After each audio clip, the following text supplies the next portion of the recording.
Now, to discuss all of this, I'm joined in our studio by our international affairs editor, Philip Turle.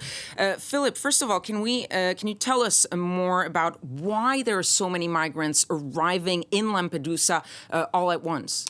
Okay, well, I think there are several reasons for this. The main reason is that this is the summer, and during the summer it's easier to get across the Mediterranean. Conditions are more favourable and the sea is calmer. There have been groups of migrants waiting for several days for the seas to calm down, and the authorities in Lampedusa have said basically it's a bit like an armada of ships arriving in one go, and they really can't cope with it. Just to give you a figure, for example, you said 7,000 migrants have arrived over a period of 24 hours. The only ability that the authorities in Lampedusa have is to take in 400 migrants. So all the others are roaming about, trying to find shelter, trying to find food and water. Some have been taken in by a local fairground, for example. But there is tremendous pressure on the authorities, on charities, on humanitarian organisations. And they're saying, well, look, we need desperately to have some help in dealing with these migrants.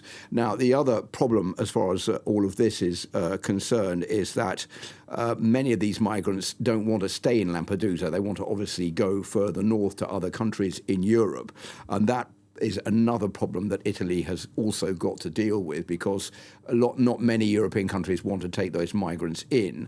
And that has seriously damaged relations with several of them between Italy and its neighbours. And it's also bad news for Giorgia Meloni, the Prime Minister of Italy, who was elected on a ticket of stopping the migrants from coming into the country. And it looks as though that has not worked as far as she's concerned, although she said she's not surprised by this latest high number of arrivals in Lampedusa.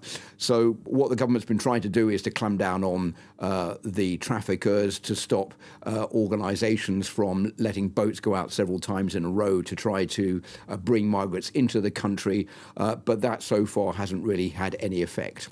Well, you mentioned some of those northern European countries and those migrants wanting to move on from Italy, but Germany has just announced that it is to stop taking in those migrants from Italy. Why this decision now from the Germans? Well, this all boils down to the Dublin Agreement, which means basically that when a migrant gets into the European Union country, it has to apply for asylum in the country in which it arrives. Now, many of them then go off to other countries, and normally they should be sent back to the country where they came in there to apply for asylum. And Germany is saying, well, look, Italy's not taking back the migrants that it should. We've got 12,000 requests for asylum that should be processed in Italy, but all the Italians have done so far is to take in only 10 of those migrants that should be having their asylum requests processed by the Italian authorities. So they say, well, while that has not been sorted out, we're not taking any more migrants in. And on top of that, we now have a row which has broken out with Tunisia and the European Union over money being given to the Tunisians, because a group of Foreign Affairs Committee members from the EU were due to travel to Tunisia to talk about the situation there. They've been barred from travelling because Tunisia is angry about criticism from the EU over this, saying that the money shouldn't go to a country that has such an authoritarian government. So there's not much progress there either. So the whole situation is quite confusing at the moment. Thank you so much, Philip Turle, for this analysis on the situation in Lampedusa.